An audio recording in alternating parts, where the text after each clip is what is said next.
મુખ્યમંત્રી ભૂપેન્દ્ર પટેલે વધુ એક મોટો નિર્ણય લીધો છે, જેમાં રાજ્યના ઔદ્યોગિક વિસ્તારો અને ક્વોરી વિસ્તારોને જોડતા 688 કિલોમીટરના 65 માર્ગોનું મજબૂતીકરણ કરવામાં આવશે.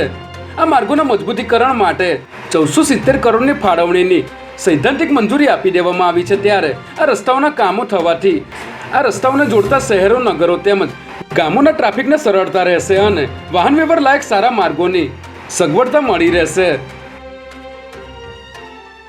તાજેતરમાં સેલામાં આવેલ શાંતિ એશિયાટિક સ્કૂલમાં આગ લાગવાની ઘટનાને શાળા સંચાલકોએ છુપાવી હતી.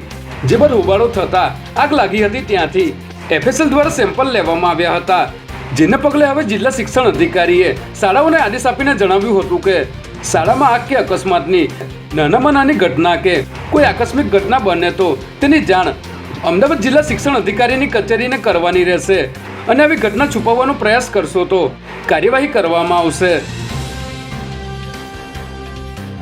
સંસ્કારી નગરી વડોદરામાં દર વર્ષની જેમ આ વર્ષે પણ આજે એકાદશીના દિવસે ભગવાન વિઠ્ઠલનાથજીના મંદિરથી ચાંદીની પાલખીમાં પ્રભુની 215મી નગરયાત્રા નીકળી હતી, જેમાં માંડવી દરવાજા નજીક આવેલ ભગવાન વિઠ્ઠલનાથજીના મંદિર ખાતેથી રાજમાતા શુભાંગીની રાજે ગાયકવાડ પરિવાર દ્વારા પૂજા અને આરતી કરી ભગવાનની પાલખીને પ્રસ્થાન કરાવ્યું હતું. વરઘોડાના માર્ગમાં ઠેર ઠેર ભક્તજનો દ્વારા પ્રભુને બિરાજમાન કરાવી આરતી કરવામાં આવી હતી, જેને પગલે પોલીસ દ્વારા પણ ચુસ્ત પોલીસ બંદોબસ્ત ગોઠવવામાં આવ્યો હતો.